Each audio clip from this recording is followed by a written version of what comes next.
This is an amazing law, and I held it to last because there's something that's beautiful about this law that kind of is a kind of a send-off, and it's called it's the law of the rubber band. And the law of the rubber band basically says growth stops when you lose the tension between where you are and where you could be. That's when growth stops. When I lose that tension between where I am and where I could be. The moment that I lose that, I go into a comfort zone. And the law of the rubber band ceases to be an important law in my life. Now, I have a rubber band on my wrist. I'm going to take it off for a moment. And, we all know what a rubber band is. We all have them in our offices. We almost use a rubber band daily.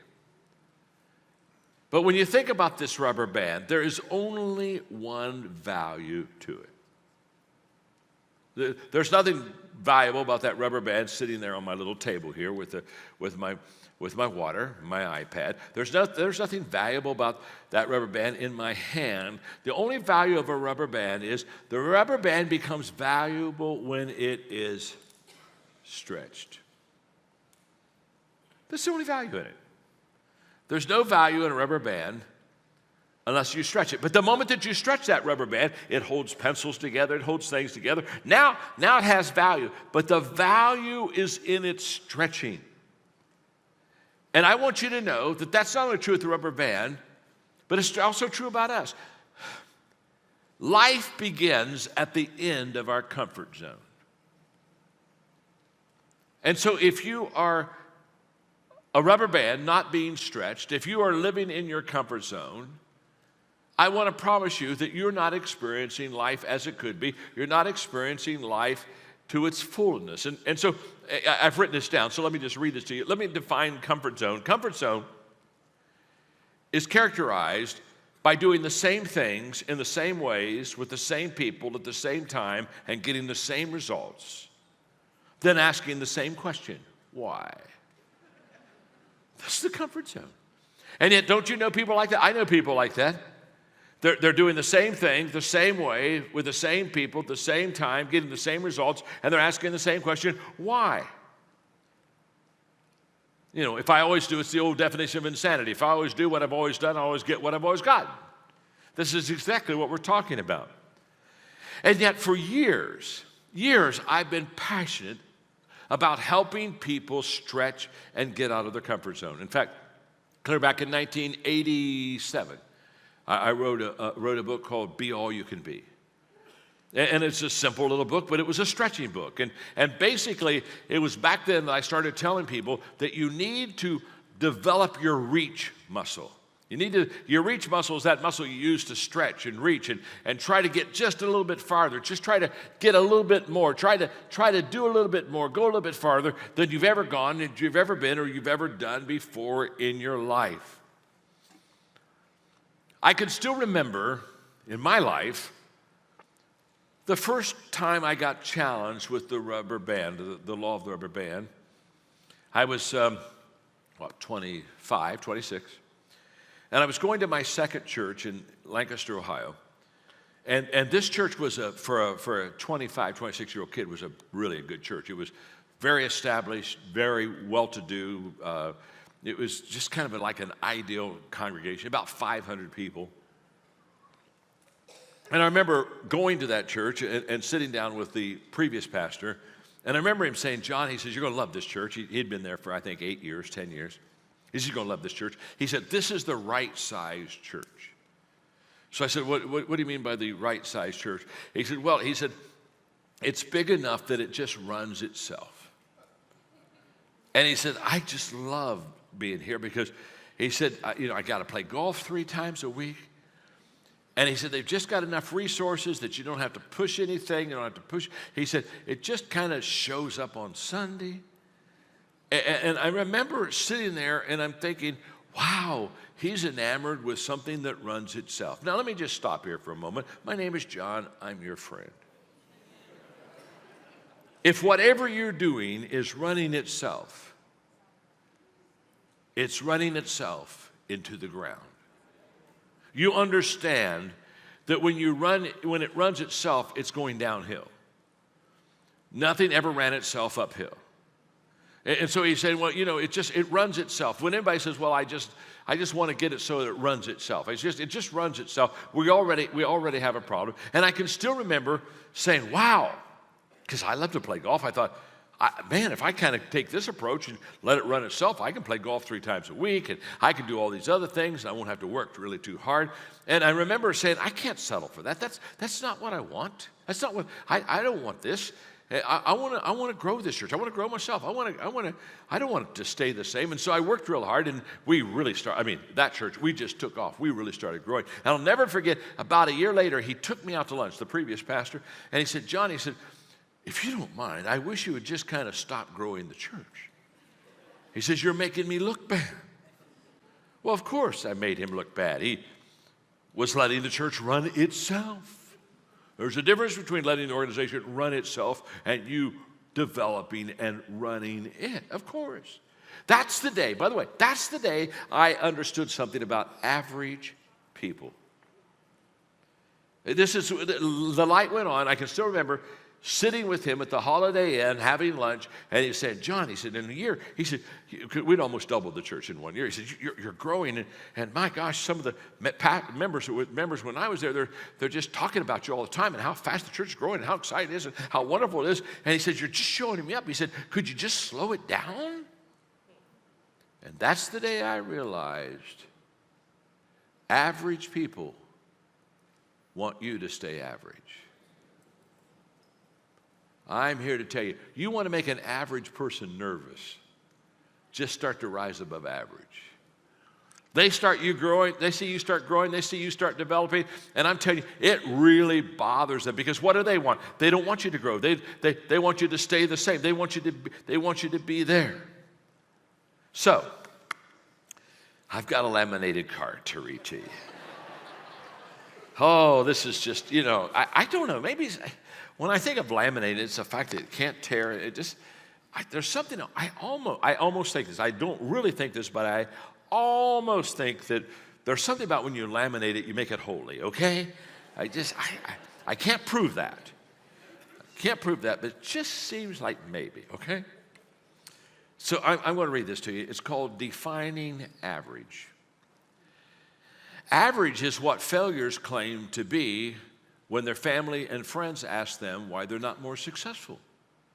Average is the top of the bottom, the best of the worst, the bottom of the top, the worst of the best. Which of these are you? Average means being run-of-the-mill, mediocre, insignificant, and also ran, a non-entity. Being average is the lazy person's cop-out.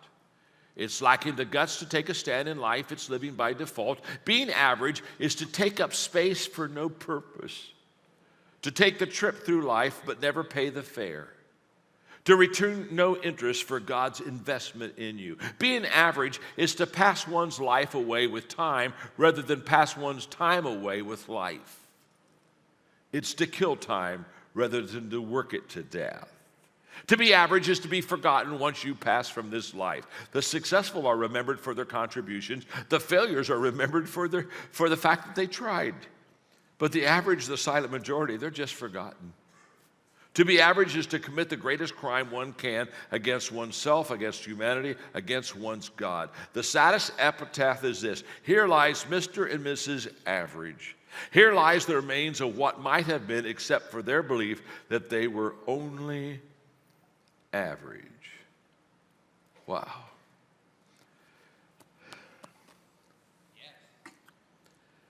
To me, average is like a swear word. And I'm going to have to just to talk to you from my heart for just a moment. I'm getting a little bit disturbed about our culture that seems to be getting very acceptance of average. And we're dumbing down. We're dumbing down, folks. We're not growing up. We're dumbing down. And all of a sudden, we're just kind of going around saying, well, you know what? I mean, we're average. America didn't become great by loving average. America became great by loving opportunity and loving being exceptional and loving going the second mile. And by the way, if you walk the second mile, there's no traffic jam there. Well, I mean, what part of average do you like? I mean, think about it. What's appealing to you with average? I mean, do you get excited about seeing an average ball game?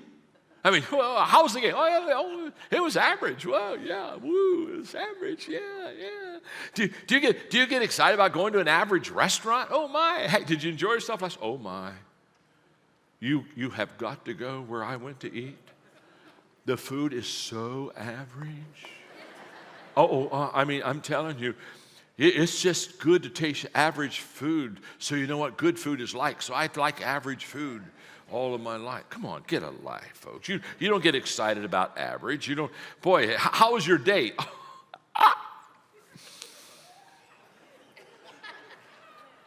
Average. Wow, could we go out on another average date? My gosh, I love getting bored with you. I think it's a wonderful thing for us to spend a boring evening together. It's just, could we get bored together? Wouldn't that be amazing? Oh, I know, we can yawn together. Yeah.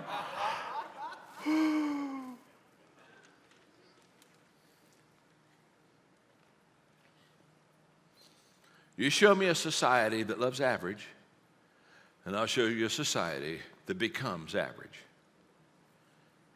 And I'm here to tell you, the law of the rubber band basically says that if you're in your comfort zone and you're not stretching, the result is you will have an average life. So think of it this way: to be exceptional, you have to stretch. If you want to be average, you don't have to stretch, you don't have to think, you don't have to work, you don't have to have high expectations in your life. You can just stay right there in that zone and be right where you are. But I can remember in 1978 when I made a decision as a young man, I will not be average. I'm going to rise above my friends. I'm going to rise above my organization. I'm going to rise above the people that I know, the culture that I've grown up with. I'm not going to stay average. I'm not going to be there. I'm not going to settle for that. So the law of the rubber band says your value, my value is in being stretched. So what areas do we need to stretch in, okay? Where do we need to stretch? And where we need to stretch is in our abilities and in our giftedness. Because when you stretch in the areas of your strengths, you get challenged. When you stretch in the areas of your weakness, you become intimidated. So you want to stretch in the areas of your strengths. So what am I good at? Because that challenges you. And what I found is if you want to do more stretching, stretch in the area of your strengths, because the challenge makes you continue to stretch and enlarge and get bigger and think higher and do more. So I want to stretch in the area of my strength. So where am I stretching? I'm stretching in areas of my writing. I'm stretching in the areas of my speaking. I'm stretching in the areas of my leadership. I'm stretching in the areas of my relationships. I'm stretching in the areas that I'm good at. And guess what? If I don't do really well when I speak, it just challenges me because I say, well, I can do better. See, I'm not intimidated because it's in my strength. But you go to your weaknesses. There's a difference between me speaking in front of 10,000 people, which is a strength of mine, and dancing in front of 10,000 people, which is not a strength of mine. I'm Mr. Clumsy, okay? And one intimidates me and the other challenges me. But in the area of your strength, that's where you need to be stretching because that's where you're good. And how do you become exceptional? You become exceptional in the area of your strength. So in strengths and abilities, you want that rubber band. You want to start stretching that area. Number two, the second area you want to stretch is in important choices. In important choices in your life, you really want to stretch. And what are important choices? Important choices are things that you can change and that you should change. I can do it, and I should do it. Now, I'm not talking about skills and abilities. I'm talking about choices. I'm talking about attitude. That's a choice. I'm talking about discipline. That's a choice. I'm talking about teachability. That's a choice. I'm talking about priorities. That's a choice. I'm talking about friends. That's a choice. Any area of choice that's going to advance you and make you better. That's where you want to grow. That's where you want to expand in. Now, it's okay in areas of weaknesses or in areas of average. And by the way, we all have average in us. Are you with me? No one's exceptional in every area. I've got a lot of average in me. I've got a lot of below average in me. I'm quite versatile. I've got a lot of that in me. Now, in areas of average and below average, I'm going to just help you all. You don't need to stretch at all. No, I could care less. You don't need to stretch. You don't need to grow. You don't need to develop because you're just average. And you're not. And if you're average, you don't have enough time nor enough ability to get way out of average. And I'm talking about in your skills. So for example, I really love to play golf. I really love to play golf. But I'm not going to ever be a pro golfer. I'm not good enough. I'm not gifted enough. I'm not talented enough. I know that. And so it's okay for me to be average. And it doesn't bother me to be average. So if I'm on the golf course with you, I'm having a good time. If I make a good shot, I have a good time. If I make a bad shot, I have a good time. What I don't do is I don't look for my golf ball.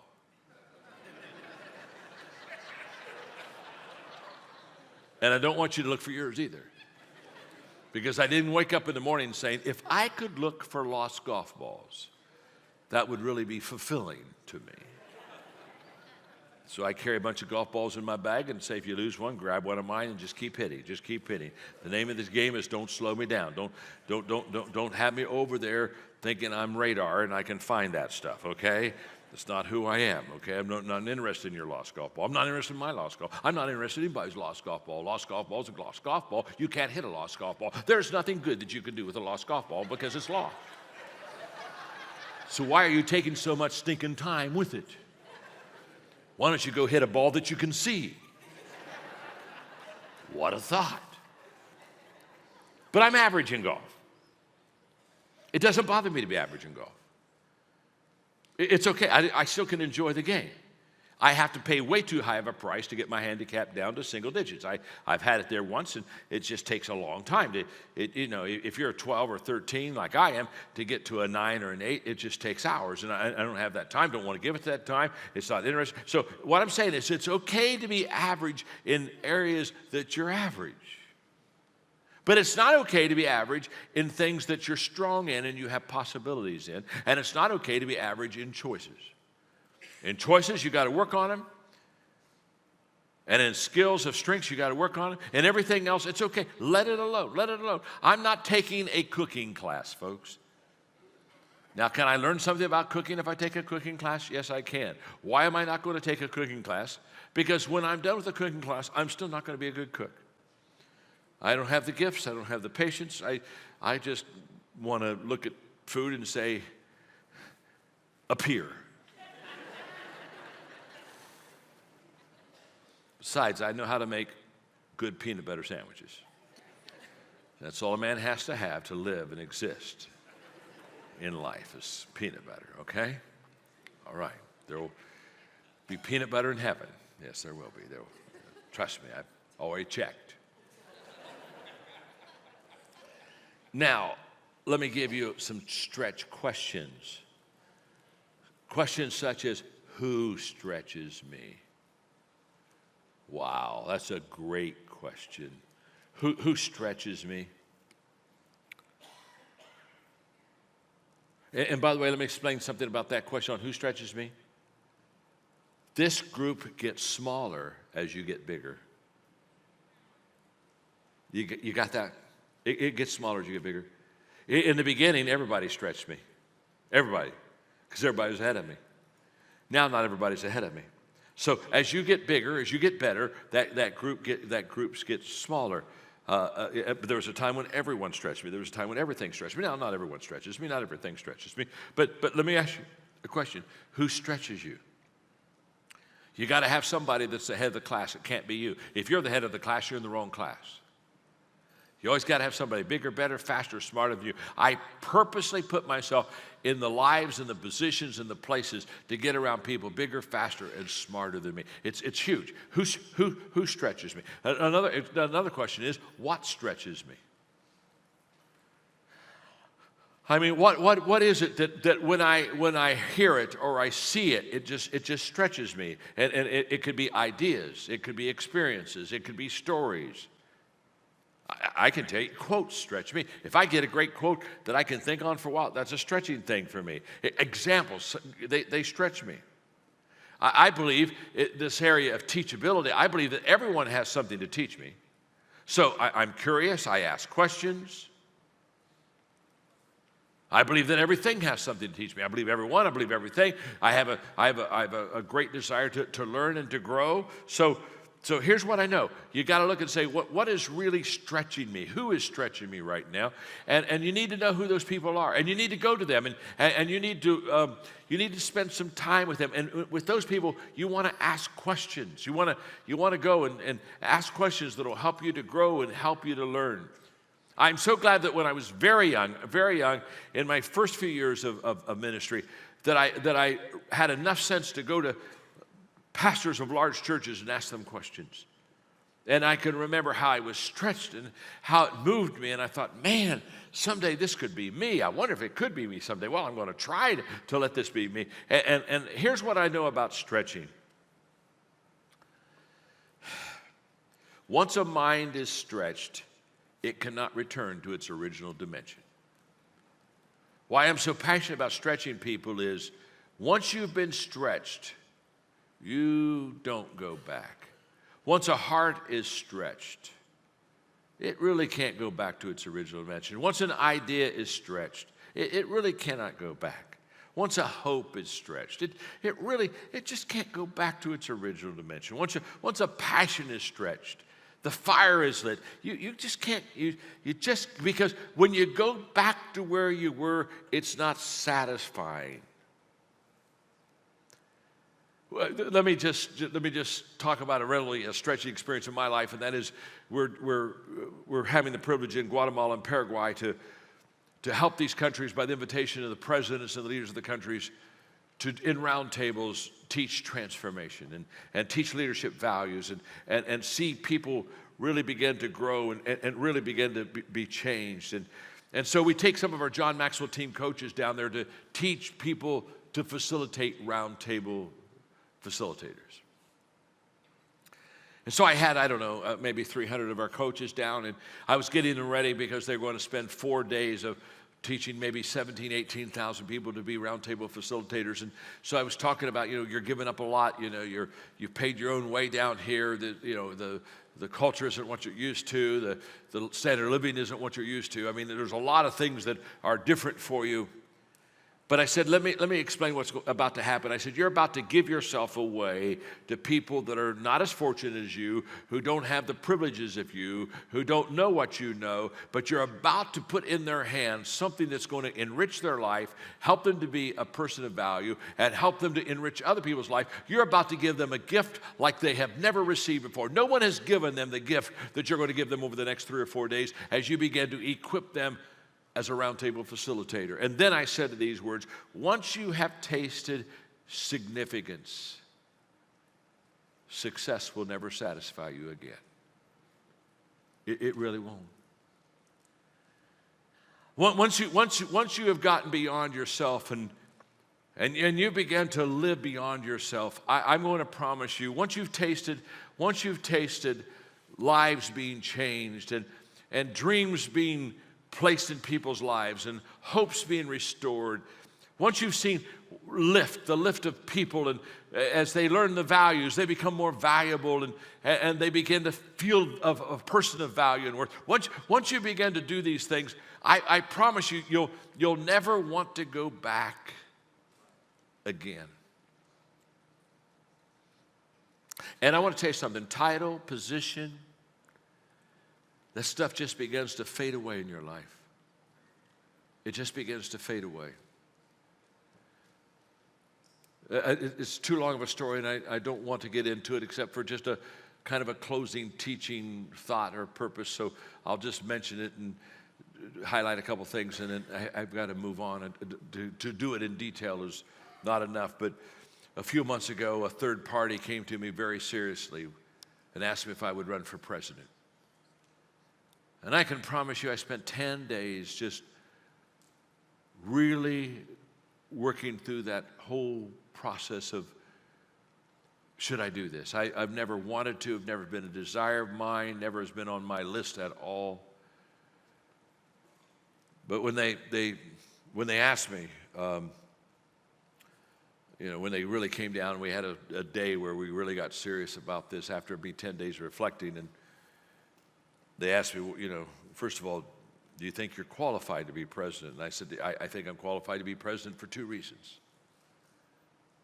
One is Donald Trump, and the other is Hillary Clinton.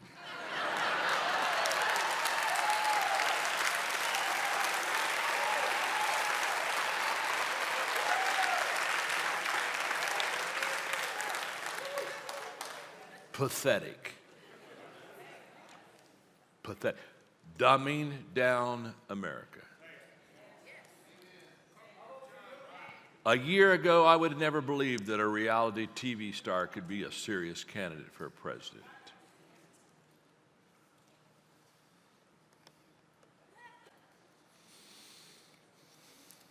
You're saying, John, I'm shocked at what you're saying. You'd be more shocked at what I'm not saying right now.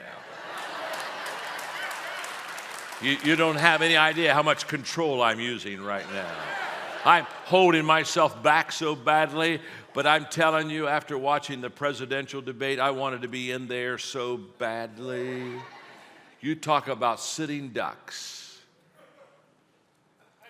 All you got to do is look in the camera and say, guess what? If I become president, I'm going to give the country back to you, the people. Not the party, the people. And I wrestled that decision for 10 days very seriously.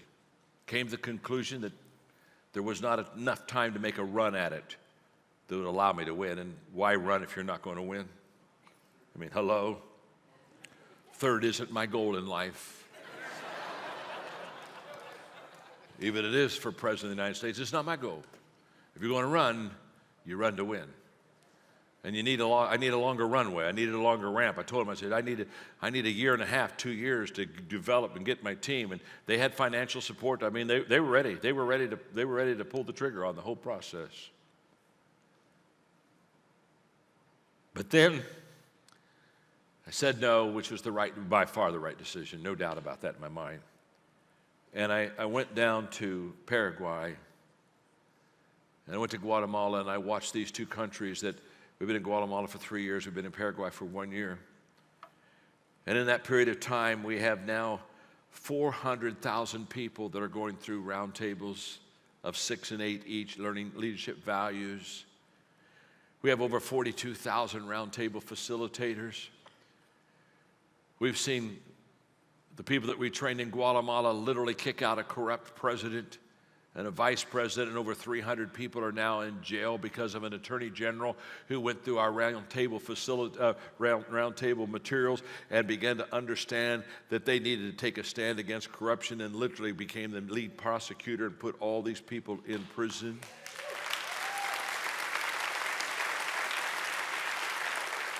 And I saw all these, I could tell you story after story. I spent time with the Supreme Court, spent time with the presidents. I spent time with the secretaries of education. I spent time with the top people in the country. And when I finished with Paraguay and Guatemala, I was so fulfilled. I was so happy. And I thought to myself, why would I run for president when I can go and be catalytic to transform an entire nation?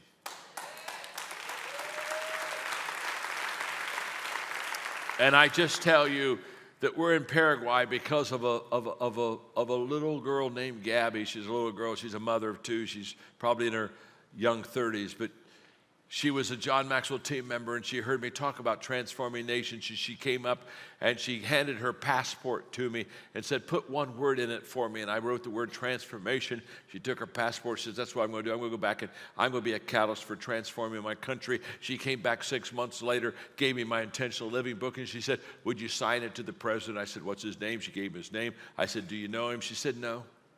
I said, you don't know him? And I'm signing it for him. She says, yes. She said, I'm going to give it to him. I said, you don't know him. I will know him. I'm going to meet him. I'm going to ask him to give you an invitation to come and transform our country. And little Gabby and her husband met the president. She asked him to write the letter, and he wrote the letter. We went down to the White House. We're there. Now we're getting ready to write adult curriculum for the high school. All high school children are going to get leadership values in the high schools. And the secretary of Education, when I walked in his office, he said, I have 700 days to make a difference in the lives of high schoolers. Can you help me? I said, we can help you. We're writing curriculum right now for them. Be awful nice to have that in America someday, wouldn't it? Be awful nice, wouldn't it?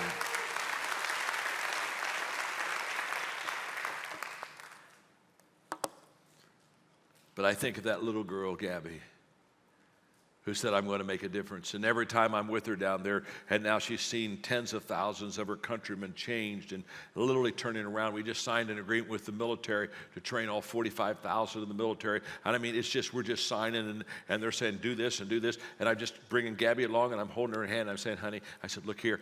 This is all happening because of you. This is all happening because of you. This is all happening because of you. I wouldn't be here, Gabby, if it wasn't because of you. And I look at every one of you in this audience today. I look at every one of you in this online course, and I ask myself a simple question. Where's the next Gabby going to appear? Where's the next Gabby? So, I'm going to Europe. Going to do some training, spend a little time with the Pope, and I'm going to put the rubber band on my wrist. I'm going to wear this rubber band. And it's going to remind me every day that the only value I have is when I'm stretching. It's true in my life. It's true in your life. Let's stretch, making a difference in the lives of others. Let's stretch, growing ourselves and growing others. Let's stretch. I challenge you, put a rubber band around your wrist for 30 days.